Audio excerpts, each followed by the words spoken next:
بتی کے پیچھے نماز کا کیا حکم ہے؟ جتنی مجبوری میں پڑھی ہے اتنی خوشی میں لوٹا لیں۔ مفتی صاحب پاؤں پہ ہاتھ رکھ کے ملنا کیسا ہے؟ خصوصاً اماں جی کو، اماں جی کے پاؤں پہ ہاتھ نہ رکھو، اماں جی کے پاؤں دبایا کرو۔ ہاں خالی اماں کے پاؤں پہ ہاتھ، بس ختم، یوں نہیں ہوتا، ماں کے پاؤں دباؤ۔ اگر ماں کے پاؤں نہیں دباؤ گے لوگوں کے پاؤں پڑنا تمہیں پڑنا پڑے گا، اسی لیے بچو اور اپنی اماں جی کے پاؤں دبایا کرو۔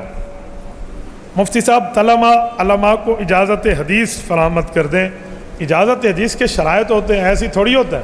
میں حضرت مفتی غلام قادر رحمہ اللہ کے پاس اجازت حدیث کے لیے حاضر ہوا تھا، انہوں نے پوری شرائط بتائی تھی، ڈائریکٹ مجھے بھی اجازت نہیں دی تھی جب تک میں نے شرطیں پوری نہیں کی۔ شرطیں پوری ہوئی پھر سائیں حیدری شہید رحمۃ اللہ علیہ کی وجہ سے اجازت ملی۔ تو آپ شرائط کرا لینا کبھی علماء کی مجلس میں، تو انشاءاللہ اس پر بات کر لیں گے۔ مفتی صاحب قرآن مخلوق ہے یا نہیں؟ ابھی تک آپ کو یہ پتہ ہے؟ ہاں آپ کو ابھی تک یہی پتہ ہے؟ اور خدا کے بندے، قرآن اللہ کی صفت ہے، اور صفت متکلم اور موصوف کی ایک چیز ہوتی ہے۔ قرآن قدیم ہے، حادث نہیں ہے۔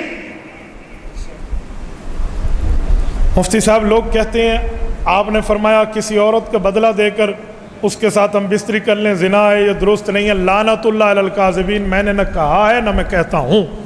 الزام لگاتے ہو، خدا کے بندے میری بات آپ مجھ سے پوچھ لیا کرو، کسی اور کی بات ہمارے سر نہ مارا کرو۔